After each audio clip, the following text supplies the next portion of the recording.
नमस्कार साथियों, एक बार फिर से स्वागत है आपका अपना यूट्यूब चैनल साइंस गुरु रवि में। जैसा कि आपने थंबनेल और टाइटल में देखा, आज की इस वीडियो में हम बात करने वाले हैं कि हमारे शरीर में कार्बोहाइड्रेट का पाचन कैसे होता है। आइए देखते हैं भैया कि हमारे शरीर में कार्बोहाइड्रेट का पाचन कैसे होता है। कार्बोहाइड्रेट, सबसे पहले दोस्तों अगर आपको कार्बोहाइड्रेट के स्रोत के बारे में पता है तो फटाफट कमेंट करके बता दीजिए। मैं बता देता हूं। देखिए भैया, कार्बोहाइड्रेट के स्रोत क्या क्या है? मिठाई, जूस, फल,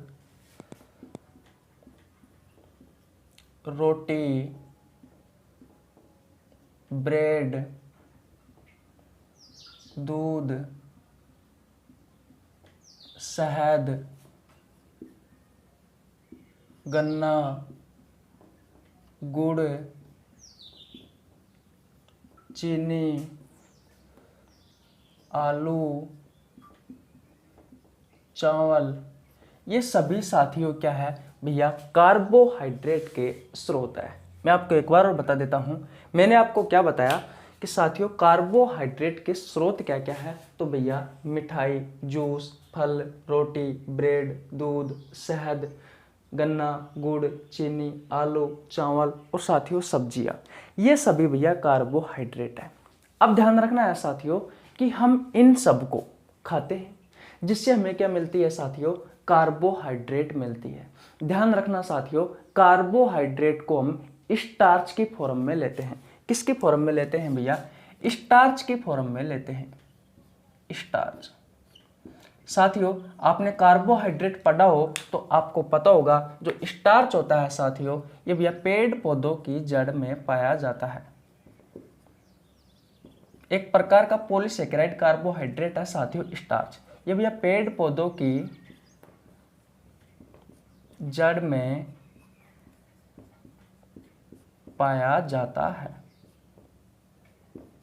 बात क्लियर है? दूसरा क्वेश्चन साथियों यहां से ये निकल के आता है कि भैया पादपों का संचित भोजन किसे कहा जाता है? पादपों का संचित भोजन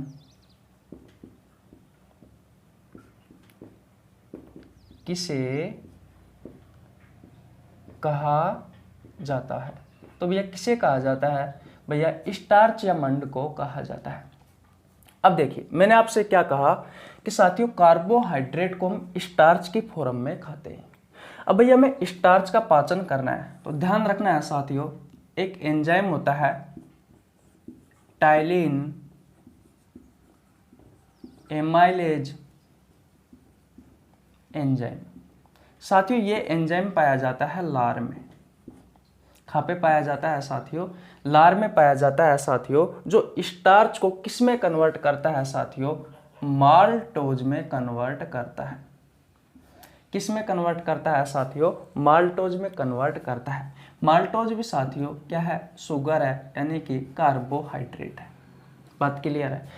लेकिन साथियों आगे बढ़ने से पहले मैं आपको दो बातें और बता देता हूं। आपका जो लार है साथियों, इस लार में भैया दो एंजाइम पाए जाते हैं। एक पाया जाता है साथियों लाइसोजाइम एंजाइम,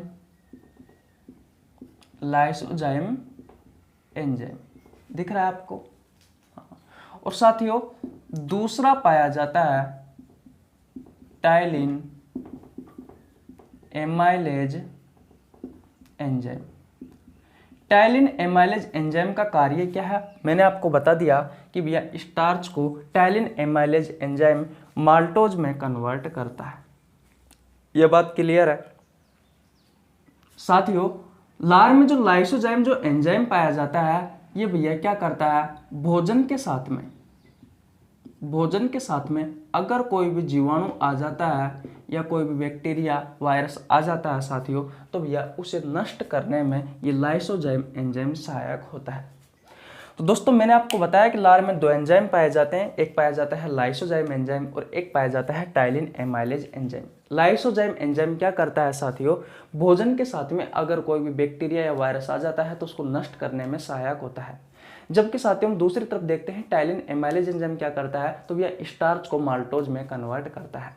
अब भैया माल्टोज को तोड़ना है, क्योंकि साथियों हमें तो फाइनली ग्लूकोज चाहिए, क्योंकि कोशिका ग्लूकोज से ही क्या बनाती है साथियों, ऊर्जा बनाती है। तो जब तक कार्बोहाइड्रेट ग्लूकोज में नहीं टूटता तब तक साथियों हम इसको तोड़ते रहेंगे। अब देखिए भैया, माल्टोज शर्करा, इस माल्टोज शर्करा को साथियों एक एंजाइम पाया जाता है, उसका नाम है भैया माल्टेज एंजाइम। क्या है साथियों, माल्टेज एंजाइम। क्या है भैया, माल्टेज एंजाइम है। साथियों माल्टेज एंजाइम पाया जाता है भैया छोटी आंत में। कहाँ पे पाया जाता है, छोटी आंत में पाया जाता है, जो साथियों माल्टोज शर्करा को किस में तोड़ता है भैया, ग्लूकोज प्लस ग्लूकोज में तोड़ता है। फाइनली साथियों हमारा कार्बोहाइड्रेट का पाचन हो गया और भैया ग्लूकोज बन गया।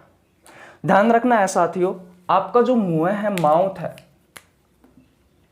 इस माउथ में भैया कार्बोहाइड्रेट का आंशिक रूप से पाचन होता है, आंशिक रूप से पाचन होता है। अगर आपसे क्वेश्चन पूछे कि भैया कार्बोहाइड्रेट का आंशिक रूप से पाचन कहां पर होता है, तो ध्यान रखना है आपके माउथ में होता है, आपके मुख में होता है। और दोस्तों जो लार में जो एंजाइम पाया जाता है टाइलिन एमाइलेज एंजाइम, ये भैया इस स्टार्च को किस में तोड़ता है भैया, माल्टोज में तोड़ता है। माल्टोज क्या है, एक शुगर है।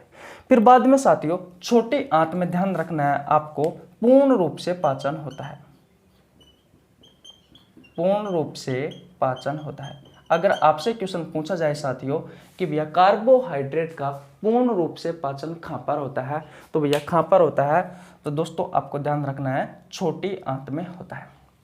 साथियों छोटी आंत में 3 एंजाइम पाए जाते हैं, बता देता हूं। छोटी आंत में 3 एंजाइम पाए जाते हैं। एक पाया जाता है साथियों लैक्टेज एंजाइम,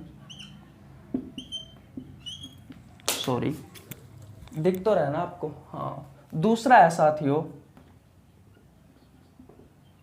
माल्टेज एंजाइम और तीसरा है साथियों सुक्रेज एंजाइम। बात क्लियर है साथियों। जो लैक्टोज शर्करा होती है उसे भैया ये लैक्टोज एंजाइम किस में तोड़ता है, ये लैक्टेज एंजाइम किस में तोड़ता है भैया, ग्लूकोज प्लस गैलेक्टोज में तोड़ता है। बात क्लियर है साथियों। जो माल्टोज शर्करा होती है उसे भैया ये maltase enzyme glucose plus glucose में तोड़ता है, जैसे कि मैंने आपको यहाँ पर बताया। साथियों जो सुक्रोज शर्करा होती है उसे sucrase enzyme glucose plus fructose में तोड़ता है। इन बातों का भी आपको ध्यान रखना है। अब साथियों फाइनली हमारा ग्लूकोज तो बन गया। अब साथियों और इसका अवशोषण होगा ग्लूकोज का, और ये ग्लूकोज कहाँ जाएगा, हमारी कोशिकाओं के पास जाएगा। हाँ यहाँ पे दिख रहा है ना, कहाँ पे जाएगा भैया, कोशिकाओं के पास जाएगा। कोशिका 10 साथियों जो ग्लूकोज होता है उसका सूत्र होता है C6H12O6। इसे साथियों ऑक्सीजन की उपस्थिति में तोड़ेगी, दिख तो रहा है ना, हाँ। इसको ऑक्सीजन की उपस्थिति में तोड़ेगी और भैया क्या बनाएगी, कार्बन डाइऑक्साइड, जल और साथियों एटीपी बनेगी। हमारे शरीर में साथियों जो ऊर्जा होती है भैया वो एटीपी के रूप में होती है। एटीपी की फुल फॉर्म होती है साथियों एडिनोसिन ट्राइफॉस्फेट में लिख देता हूं, एडिनोसिन ट्राइफॉस्फेट। साथियों ये जो आपको बोर्ड पर ये चीजें दिख रही है बस स्क्रीनशॉट ले लीजिए। पहली बात तो ये मैं आपको बता दूं, ये सभी बातें आप कोई सी भी प्रतियोगी परीक्षाओं की तैयारी कर रहे हो उन सभी प्रतियोगी परीक्षाओं में दोस्तों इसमें से लगभग दोस्तों 5 से 6 क्वेश्चन पूछे गए हैं आपकी प्रतियोगी परीक्षाओं में। तो पहली बात तो ये है साथियों कि ये वीडियो सभी प्रतियोगी परीक्षाओं के लिए उपयोगी है। अब बात ये आती है कि कौन कौन से क्वेश्चन है साथियों जो आपसे एग्जाम में पूछे जा सकते हैं। तो साथियों पहला क्वेश्चन तो ये बनता है कि भैया कार्बोहाइड्रेट का आंशिक रूप से पाचन कहाँ होता है। तो दोस्तों आपको ध्यान रखना है आपके माउथ में होता है, आपके मुख में होता है। बात क्लियर है। साथियों लार में दो एंजाइम पाए जाते हैं, एक पाया जाता है लाइसोजाइम एंजाइम, एक पाया जाता है टाइलिन एमाइलेज एंजाइम। तो भैया जो टाइलिन एमाइलेज एंजाइम है ये भैया स्टार्च को माल्टोज में कन्वर्ट कर देता है। बात क्लियर है। दूसरा क्वेश्चन साथियों यहाँ से क्या निकलता है, दूसरा क्वेश्चन ये निकलता है कि कार्बोहाइड्रेट का दोस्तों पूर्णतः पाचन कहाँ पर होता है, तो भैया छोटी आंत में होता है। आपको पता है छोटी आंत में 3 एंजाइम पाए जाते हैं, लैक्टेज एंजाइम, माल्टेज एंजाइम और सुक्रेज एंजाइम। तो ये माल्टेज एंजाइम है, ये माल्टोज शर्करा को ग्लूकोज प्लस ग्लूकोज में तोड़ देता है। तीसरा क्वेश्चन क्या निकलता है साथियों, आपसे एटीपी की फुल फॉर्म पूछी जाती है कि हमारे शरीर में जो ऊर्जा होती है वो एटीपी के रूप में स्टोर होती है। तो भैया इस एटीपी की फुल फॉर्म क्या है, तो ध्यान रखना है एडिनोसिन ट्राइफॉस्फेट है। दूसरा क्वेश्चन ये पूछा जाता है साथियों आपसे कि हमारे शरीर में जैसे ही हम खाना खाते हैं तो खाने के साथ में साथियों जीवाणु या फिर वायरस या फिर मैं कह सकता हूं कि बैक्टीरिया वायरस चले जाते हैं, तो साथियों उनको कौन सा एंजाइम नष्ट करता है, तो ध्यान रखना लार में जो लाइसोजाइम एंजाइम पाया जाता है ये भैया भोजन के साथ आने वाले जो वायरस बैक्टीरिया है उनको नष्ट करने में सहायक होता है। बात क्लियर है। तो साथियों लार में 2 एंजाइम पाए जाते हैं, छोटी आंत में 3 एंजाइम पाए जाते हैं। ये सारी कहानी है मैंने आपको बता दी। इसके अलावा साथियों आपसे और क्वेश्चन क्या पूछा जा सकता है कि पेड़ पौधों का संचित भोज्य पदार्थ क्या है साथियों, तो स्टार्च है। इसके अलावा साथियों आपको साथियों कार्बोहाइड्रेट, प्रोटीन और वसा के साथियों स्रोत दे देगा और उनमें से आपसे पूछ सकता है कि निम्न में से कार्बोहाइड्रेट का स्रोत कौन सा है, तो भैया ये कार्बोहाइड्रेट के सभी स्रोत है। तो बताओ आपको क्या समझ में नहीं आया। आशा करता हूँ साथियों सारी चीज़ें आपको बहुत अच्छे से समझ में आ गई होगी। तो कैसी लगी आपको वीडियो, अगर वीडियो अच्छी लगी हो तो वीडियो को लाइक कर देना, चैनल पर नया है तो चैनल को सब्सक्राइब कर लेना, बेल आइकन को प्रेस कर लेना जिससे आपके पास हमारी वीडियो का नोटिफिकेशन टाइम टू टाइम पहुँच सके। मिलते हैं नेक्स्ट वीडियो में, तब तक के लिए जय हिंद जय भारत।